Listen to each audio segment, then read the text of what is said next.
Hello class, कैसे हैं आप सब। मैं अनूप मिश्रा आपके टेंस वाले क्लास में आज आपका स्वागत करता हूं। आज आपका टेंस का तीसरा क्लास है। तो बताइए कैसे हैं आप सभी। क्या सभी स्वस्थ हैं, अच्छे हैं? नहीं अच्छे हैं तो हमें बताएं। आज आपका क्लास का तीसरा दिन है। हम present indefinite, present continuous, present perfect continuous पढ़ चुके हैं। पिछली क्लास में हम past indefinite, past continuous, past perfect और पास्ट परफेक्ट कंटीन्यूअस पढ़ चुके हैं। और आज क्लास में गाइस हम पढ़ने वाले हैं फ्यूचर को लेकर। फ्यूचर के भी तो चार ही प्रकार होते हैं, future indefinite, future continuous, future perfect, future perfect continuous. जी हाँ, चलिए स्टार्ट करते हैं अपना यह क्लास और खत्म करते हैं जल्दी से फ्यूचर के भी चारों पार्ट।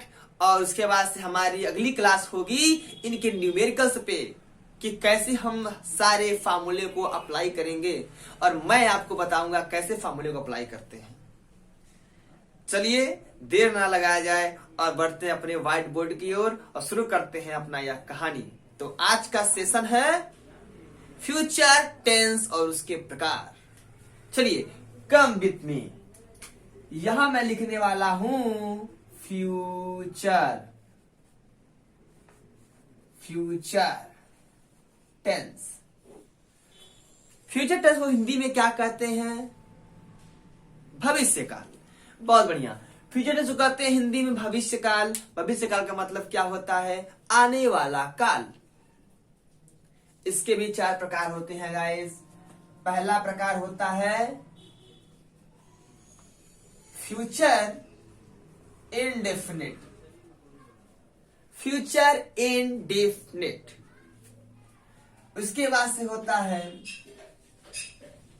Future continuous. फिर होता है फ्यूचर परफेक्ट और फिर होता है फ्यूचर परफेक्ट कंटीन्यूअस। क्या होता है?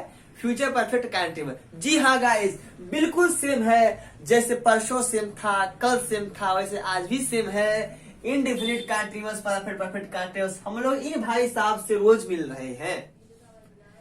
रहे हैं। बखूबी हम लोग को याद हो गया होगा कि ये कंटीन्यूअस क्या है, परफेक्ट क्या है, परफेक्ट कंटीन्यूअस क्या और इंडेफिनिट क्या है। चलिए आगे बढ़ते हैं। अब मैं यहाँ कुछ करने वाला हूँ कमाल। ये रहा कमाल। मैं यहाँ करने वाला हूँ कुछ कमाल। ये रहा कमाल। मैं यहाँ करने वाला हूँ कुछ कमाल। ये रहा कमाल। मैं यहाँ करने वाला हूँ कुछ कमाल। ये रहा मेरा कमाल। आज क्लास बहुत अच्छी होने वाली है, हमेशा की तरह। चलिए आगे बढ़ते हैं। अब मैं यहाँ क्या करने वाला हूं? पॉजिटिव लिखने वाला हूं।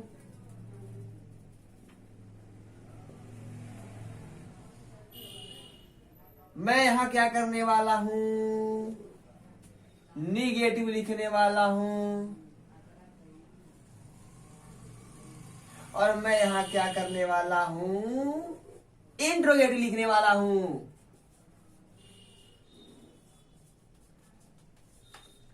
इंट्रोगेटिव। चलिए अब मैं आपको बताने वाला हूं future indefinite, future continuous, future perfect, future perfect continuous. ठीक है। और आपको शुरू से ही मालूम है इंडेफिनिट के मतलब ता पहचान होता है। कंटीन्यूअस मतलब लास्ट में रहा, रही, रहे, हुआ करेगा। परफेक्ट का मतलब चूका या चूकी जैसे वर्ड आएंगे। और कंटीन्यूअस में रहा, रही आएगा लेकिन समय उसमें सम्मिलित रहेगा। ठीक है। किसी समय की बात होगी, उसमें कि टाइम दिया जाएगा। जैसे अगर मैं कह दूं कि मैं जा रहा हूं, तो इसमें समय तो है नहीं, तो केवल कंटिन्यूअस हो जाएगा, कंटिन्यूअस की श्रेणी में चला जाएगा। अब मैं अगर किसी टाइम को लेकर बात करता हूं, जैसे मैं 4 बजे से चल रहा हूं, तो ये हमारा हो जाएगा परफेक्ट कंटिन्यूअस। अब किसी भी समय का हो, ठीक है, ये हो गया।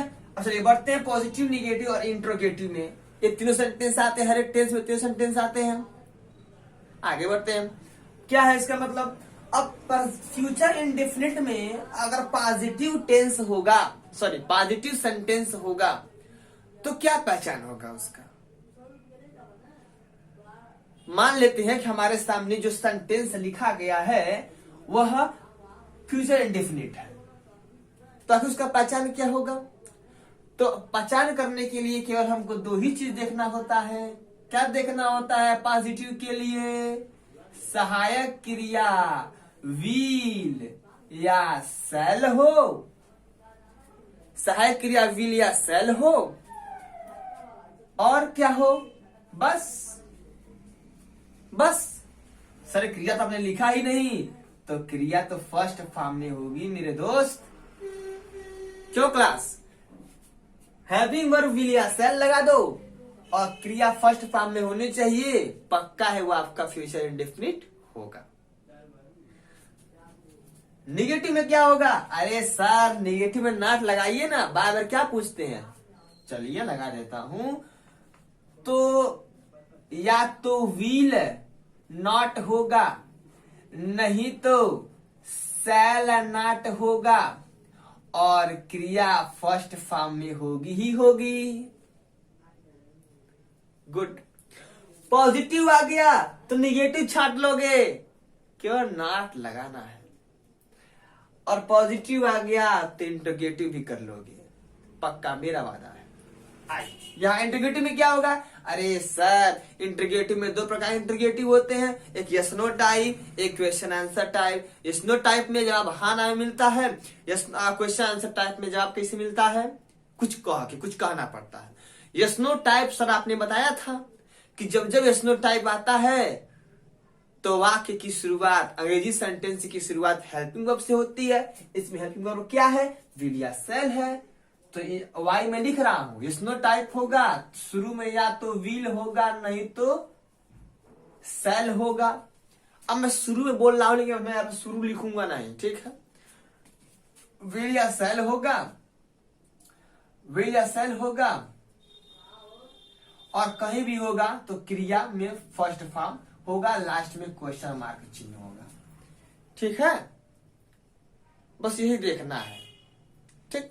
शुरू में विल या सेल होगा और क्रिया फर्स्ट फॉर्म में होगी, कहीं भी होगी, ठीक है। ये हो गया। अब आते हैं क्वेश्चन आंसर टाइप में। क्वेश्चन आंसर टाइप जब भी आएगा तो क्वेश्चन वर्ड पहले आएगा, तो क्वेश्चन वर्ड पहले होगा। क्वेश्चन क्यू डब्ल्यू में लिख रहा हूं, क्यू का मतलब क्वेश्चन, डब्ल्यू का मतलब वर्ड। शुरू में क्वेश्चन वर्ड होगा प्लस एच भी लिख रहा हूं मैं, हेल्पिंग वर्ब रहेगा। उसके बाद क्रिया जहां भी होगी पहली अवस्था में होगी, वाक्य के अंदर फुल ये होगा, इंट्रोगेटिव चिन्ह होगा, ठीक है। जब जब भी क्वेश्चन आंसर टाइप आएंगे तो क्वेश्चन वर्ड आएगा, क्वेश्चन वर्ड के तुरंत बाद हेल्पिंग वर्ब आता है, और उसके बाद जाकर हमारा कहीं भी क्रिया फर्स्ट फॉर्म में होगी, और इंट्रोगेटिव है तो साइन ऑफ इंट्रोगेशन तो रहबा करेगा। बहुत बढ़िया, आगे बढ़ते हैं वीरो। फ्यूचर कंटिन्यूअस, ये लो सर फिर कंटिन्यूअस आ गया। अरे आईएनजी तो लगाना है, अच्छा चलिए लगा देते हैं।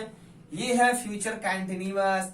सर इसमें कितना चीज देखना रहेगा, इसमें भी बाबू केवल 2 ही चीज देखना रहता है। कैसे सर, कुछ मत देखो, केवल देखो विल बी या सेल बी है कि नहीं है। विल बी या सेल बी लिखा होना चाहिए सहायक क्रिया के जगह पे, और क्रिया कहीं भी हो फर्स्ट फॉर्म में आईएनजी जुड़ा होना चाहिए। क्लियर, क्योंकि कंटिन्यूअस है, कंटिन्यूअस में आईएनजी रहबा करेगा। सहायक क्रिया विल या विल बी या सेल बी होनी चाहिए। क्लियर है। इसका निगेटिव क्या होगा, अरे सर सब वही तो रहेगा, केवल नॉट लगा देना है। मैं कहूंगा अच्छा चलो देखते हैं, तो यह विल हो जाएगा will not be, will not be होगा और नहीं तो शैल नॉट बी होगा सहायक क्रिया में।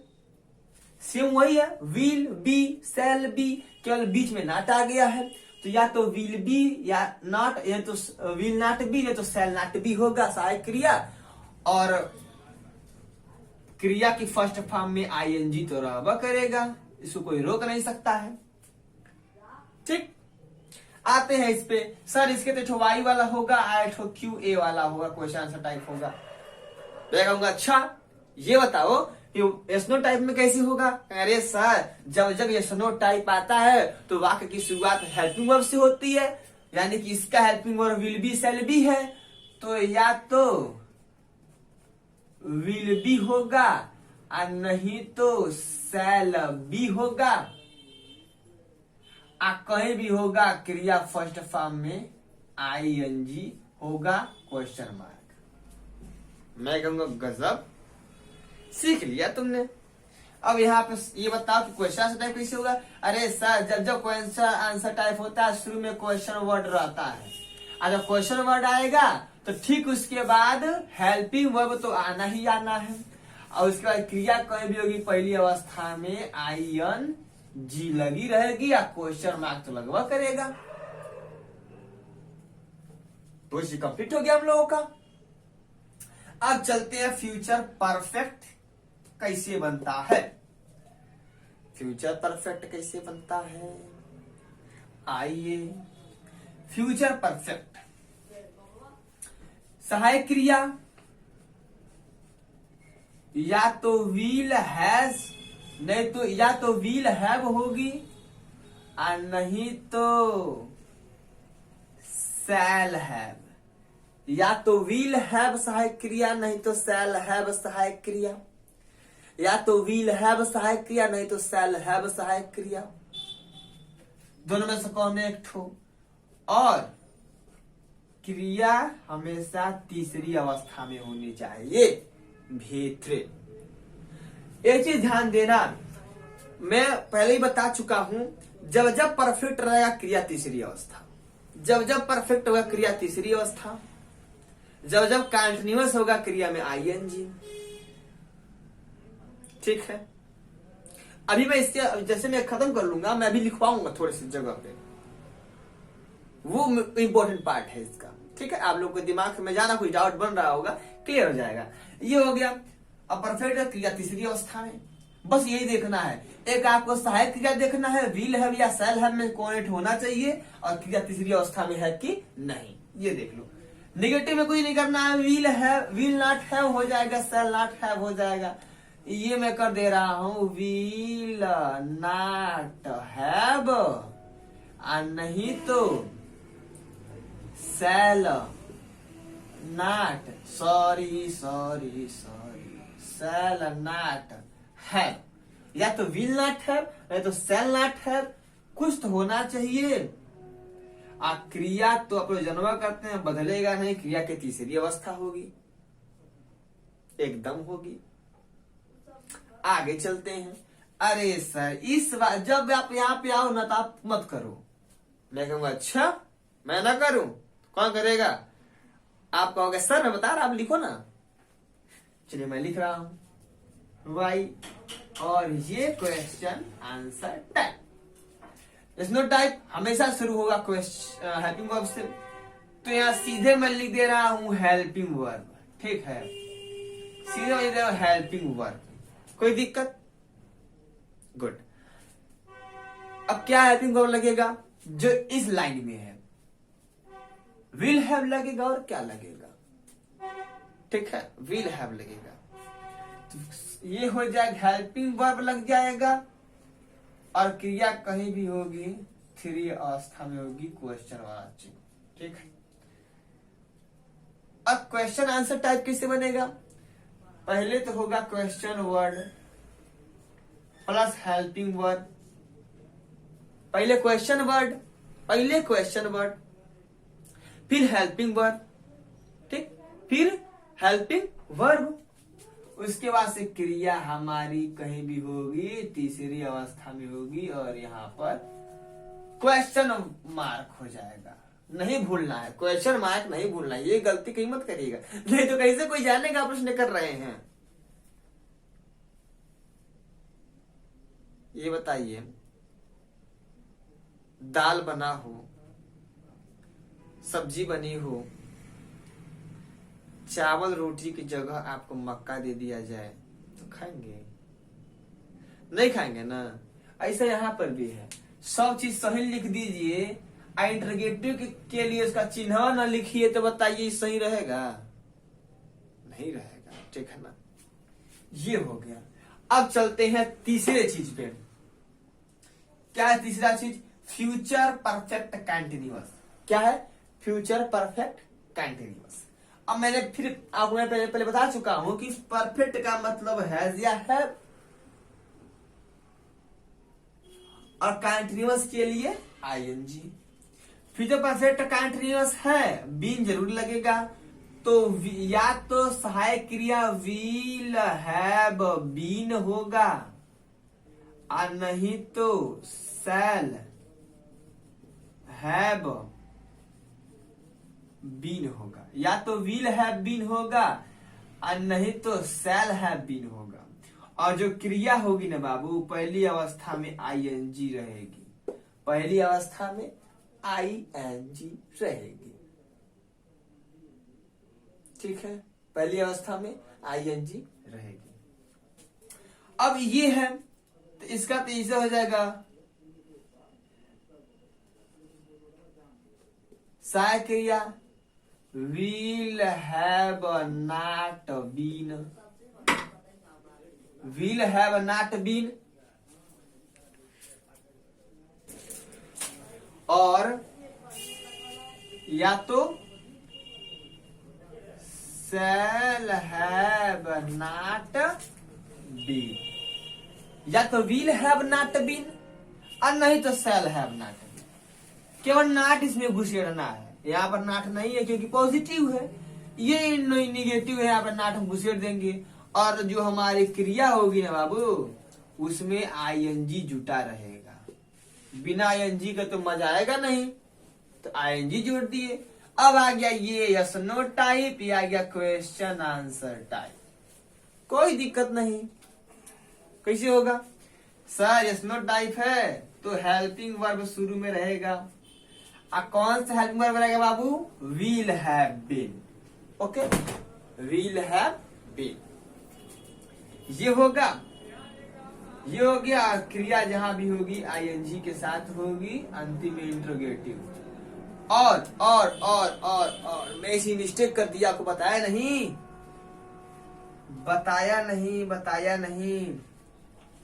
यही बता दूंगा मैं, इसमें कुछ है नहीं। क्वेश्चन आंसर टाइप में क्या होता है? क्वेश्चन आंसर टाइप में क्या है? क्वेश्चन आंसर टाइप में होता है question word plus helping verb और क्रिया आईएनजी क्वेश्चन मार्क। क्या यह हो गया? ध्यान से एक बार इसको देख लीजिए, मेरे हिसाब से अब हो गया होगा। ये अगर आप तीनों याद कर लिए ना, ध्यान से अगर देख लिए ना, तो कसम से टेंस भूलेगा नहीं आपको, ये मेरा दावा है। ये हार्ड नहीं है बाबू, हार्ड नहीं है। बस दो ही याद करना हमेशा, हेल्पिंग और क्रिया, हेल्पिंग और क्रिया, बाकी स्ट्रक्चर तो छोड़ो यार, कुछ मतलब नहीं है, ठीक है। जल्दी इसको उतार लीजिए। अब मैं जो चीज बताने जा रहा हूं आपको, बेहद जो कहते हैं, बेहद इंपॉर्टेंट है आपके लिए। जितना मैं आपको तीनों पढ़ाया हूं, तीनों का तुरंत याद करने का मैं जो नया बताने जा रहा हूं, वो अब मैं शुरू करने जा रहा हूं। आप कंफ्यूजन में जान, आप लोग कंफ्यूजन हो गया होगा, हल्का फुल्का तो कंफ्यूजन किसी को हो जाता है कि अरे यार इसमें क्रिया का तीसरी अवस्था, इसमें दूसरी अवस्था, इसमें पहली अवस्था, ये क्या है, कितना को याद करेगा। तो चिंता नहीं, मैं हूं ना, चिंता नहीं। यहाँ पर देखिए, मैं एक चार्ट बनाने जा रहा हूं। मैं यहाँ पर लिख रहा हूं प्रेजेंट, और मैं यहाँ लिखने जा रहा हूं पास्ट, और मैं यहाँ लिखने जा रहा हूं फ्यूचर। ठीक है। और यहां मैं करने जा रहा हूं लाइन, और यहां पर है एक लाइन, और यहां पर भी है एक लाइन, और यहां पर मैं इंडेफिनिट की बात करूंगा, यहां मैं कंटीन्यूअस की बात करूंगा, यहां मैं परफेक्ट की बात करूंगा, और यहां मैं परफेक्ट कंटीन्यूअस की बात करूंगा। ठीक है। अब क्या मैं इसमें करने वाला हूं, बहुत ही सोचने वाली चीज है कि सर फिर वही लिखवाने जा रहे हैं। ध्यान दो, बहुत ही मजा आने वाला है। इंडेफिनिट, इंडेफिनिट, प्रेजेंट का इंडेफिनिट। ठीक है। प्रेजेंट का इंडेफिनिट रहेगा तो क्रिया की पहली अवस्था में यस या ईएस, ये हो गया, खत्म करो। अगर पास्ट का इंडेफिनिट है तो क्रिया की दूसरी अवस्था खत्म करो।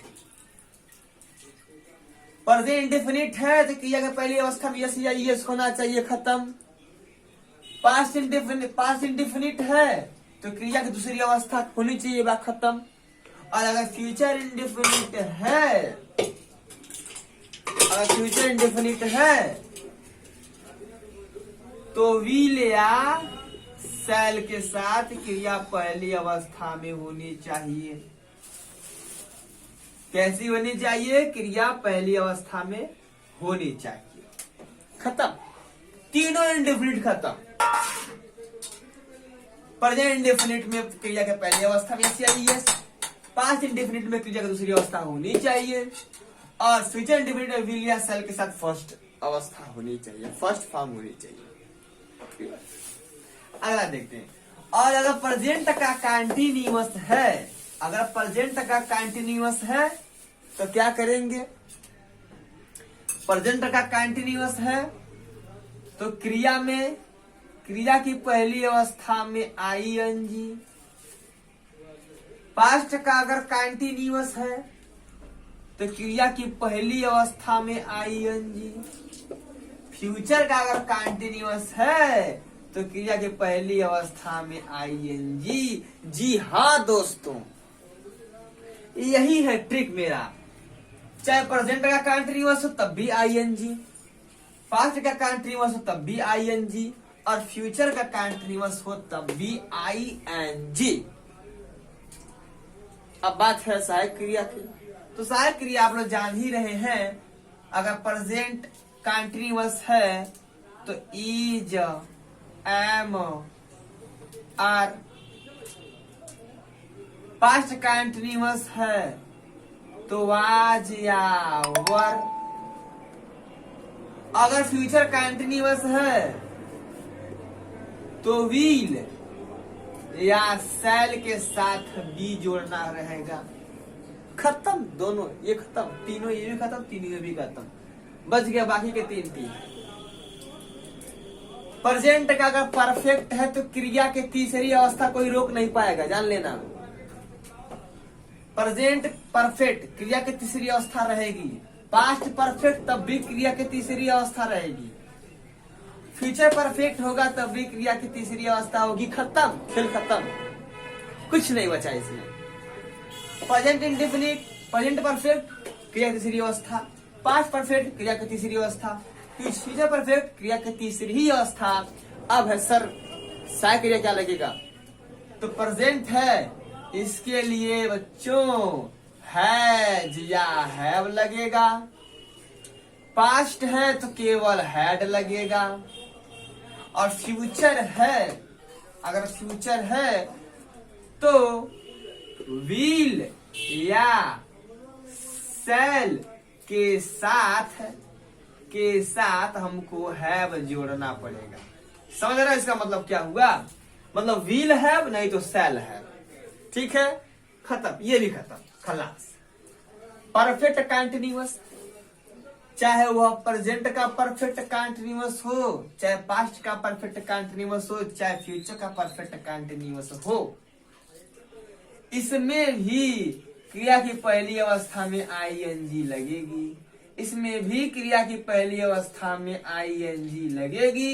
इसमें भी क्रिया की पहली अवस्था में आईएनजी लगेगी। लेकिन इस वाले आईएनजी में टाइम रहे या न रहे कोई मतलब नहीं है, लेकिन इस वाले आईएनजी वाले में टाइम होना चाहिए मेरे क्लास, टाइम होना चाहिए। Time is very important. यहाँ पर भी टाइम होना चाहिए। आप कह रहे होंगे सर ये टाइम का मतलब क्या है? क्या उसमें 6 बजेंगे 5 बजेंगे? नहीं, टाइम का मतलब होगा कि समय के बारे में। जैसे अगर मैं कह दूं कि मैं गोरखपुर जा रहा हूं, तो मैं केवल यही ना कह रहा हूं मैं गोरखपुर जा रहा हूं। लेकिन अगर मैं कह दूंगा कि मैं सुबह से गोरखपुर जा रहा हूं, मैं शाम को गोरखपुर जा रहा था, मैं 6 बजे गोरखपुर में हूं, लेकिन लास्ट में रहा आना चाहिए, आईएनजी न है, तो मैं 7 बजे गोरखपुर जा रहा था। देखिए, जा रहा था काम तो हो गया, लेकिन 7 बजे मैंने टाइम का नाम लिया कि नहीं लिया? तो टाइम रहेगा, अंतिम आईएनजी रहेगा, तब जाकर यहाँ पे ये होगा। लेकिन अंग्रेजी वाक्य टाइम को जानने के लिए, अब टाइम कैसे रहेगा? टाइम को एक चीज जो होता है, एक ऐसी चीज है जिसको आप देख लेंगे तो टाइम आपको खोजने की जरूरत नहीं है, उसको बस आप खोज लीजिए, टाइम ऑटोमेटिक आपको उसमें रहेगा। कैसे? या तो उसमें सिंस होगा, नहीं तो उसमें फॉर लिखा रहेगा। या तो उसमें सिंस होगा, नहीं तो उसमें फॉर लिखा होगा। या तो उसमें सिंस होगा, नहीं तो उसमें फॉर लिखा होगा। मैं आपको ऐसी चीजें बता रहा हूं, ऐसी चीजें जो तुरंत आपको टेंस बनाना सिखा देंगे। बाकी की तरह मैं नहीं आपको बताऊंगा ये करो, पहले ये बनाओ, वो करो, फलान ढेका नहीं। मैं चाहता हूं कितना तेज आप लोग दौड़ो। ठीक है, ये बस याद करो आप। टाइम का मतलब सिंस या फॉर, इसमें भी आईएनजी है, इसमें भी आईएनजी है, लेकिन इसमें सिंस या फॉर नहीं मिलेगा, लेकिन इसमें सिंस या फॉर मिलेगा। और नहीं मिला तो मिलना चाहिए अगर यह टेंस है तब। और सहायक क्रिया क्या लगेगी? सहायक क्रिया क्या लगेगी? तो यहां पर भी विल हैव बीन, विल या शैल के साथ हैव बीन, यहां भी वही चीज रहेगा, विल या शैल, विल या शैल के साथ हैव बीन।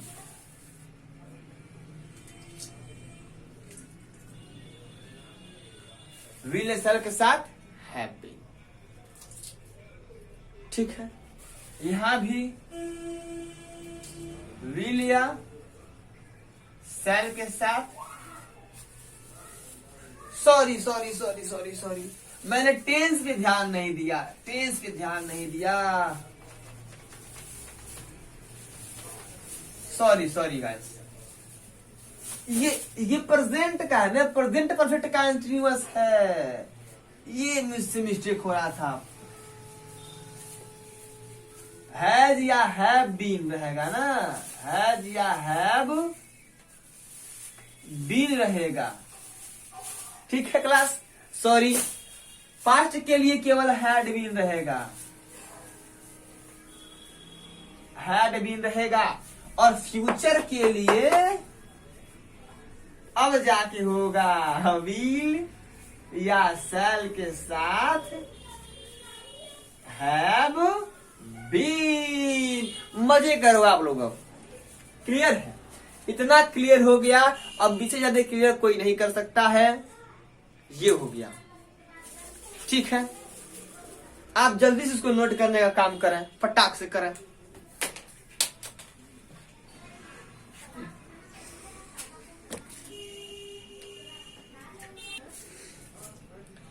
ओके गाइस, यहाँ तक हम लोग कंप्लीट हो चुका है और आशा करता हूँ सारी चीजें आपको समझ में आई होंगी। अब चिंता ना करें, इसके ऊपर मैं सेंटेंस बनवाने वाला हूँ कल की क्लास में। कल की क्लास में मैं इस पे बहुत सारे सेंटेंस बनवाने वाला हूँ, लाइन से एकदम क्रम से क्रम में काम करवाने वाला हूँ। इसमें चिंता की बात नहीं है। मैं एक भी चीज नहीं छोड़ूंगा जिससे आपको आगे जाके दिक्कत हो, ठीक है? क्योंकि मैं जानता हूँ मुझे क्या पढ़ाना है। इसको भी नहीं छोड़ना है, कैसे काटनी। ठीक है, तो चलिए गाइस, अब क्लास यहीं हम करते हैं खत्म। कल के लिए okay, bye bye, tata, see you, love you, bye.